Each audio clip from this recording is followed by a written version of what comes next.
എടത്തനാട്ടുകര അഭയം charitable trust leader കരുണാകരന്റെ പേരിൽ ഏർപ്പെടുത്തിയ പുരസ്കാരം മണ്ണാർക്കാട് എംഎൽഎ അഡ്വക്കേറ്റ് ഷംസുദ്ദീനും സാമൂഹിക പ്രവർത്തകനായിരുന്ന പാതാക്കര പ്രഭാകരന്റെ പേരിലുള്ള പുരസ്കാരം കെപിസിസി സെക്രട്ടറി പി ഹരിഗോവിന്ദനും നൽകുമെന്ന് ഭാരവാഹികൾ പറഞ്ഞു.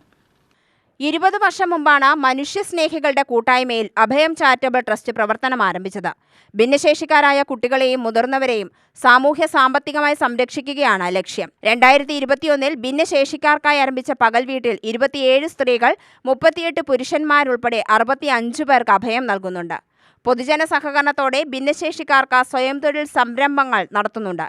പുരസ്കാര സമർപ്പണം ഫെബ്രുവരിയിൽ നടക്കുമെന്നും secretary P Enu, vice chairman P Abdul Wahab master, T K. Abdul Razak എന്നിവർ വാർത്താ സമ്മേളനത്തിൽ പങ്കെടുത്തു. ലീഡർ കെ കരുണാകരന്റെ പേരിലുള്ള അവാർഡിന് അർഹനായിട്ടുള്ളത് മണ്ണാർക്കാട് എംഎൽഎ ബഹുമാന്യനായ അഡ്വക്കേറ്റ് എൻ ഷംസുദ്ദീൻ സാഹിബിനാണ്. രണ്ടാമതായി ഞങ്ങൾക്ക് എല്ലാ സഹായ സഹകരണങ്ങളും ഇങ്ങനെ ഒരു ട്രസ്റ്റ് ഉണ്ടായാൽ തരക്കേടില്ല എന്ന് നിർദ്ദേശം തന്ന പരേതനായ പാതാക്കര പ്രഭാകരൻ ഡെപ്യൂട്ടി കളക്ടറായിരുന്നു. അദ്ദേഹത്തിൻ്റെ പേരിൽ ഞങ്ങളൊരു പുരസ്കാരം കൊടുക്കുന്നുണ്ട്. ആ പുരസ്കാരം സംഘടനാ രംഗത്ത് പ്രവർത്തിക്കുന്ന പി ഹരിഗോവിന്ദ മാസ്റ്റർക്കാണ് ഈ പ്രാവശ്യം ഞങ്ങൾ നൽകുന്നത്. 65ഓളം ഭിന്നശേഷിക്കാർ മെൻ്റലി ചലഞ്ചായ കുട്ടികളെ സംരക്ഷിച്ചു പോരുന്നുണ്ട്.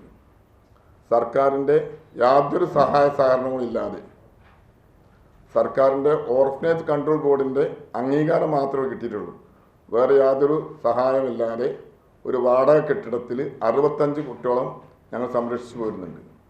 പകൽ വീട് എന്ന രൂപത്തിൽ രാവിലെ ഞങ്ങൾ വാഹനം പോയി അവരെ വീട്ടിൽ നിന്ന് കൊണ്ടുവന്ന് അവർക്ക് വേണ്ട ഭക്ഷണം കൊടുത്ത് അവർക്ക് ട്രെയിനിങ് കൊടുത്ത് ഈ കാര്യങ്ങളൊക്കെ നടത്തുന്ന ഒരു സ്ഥാപനം നടത്തുന്നുണ്ട്.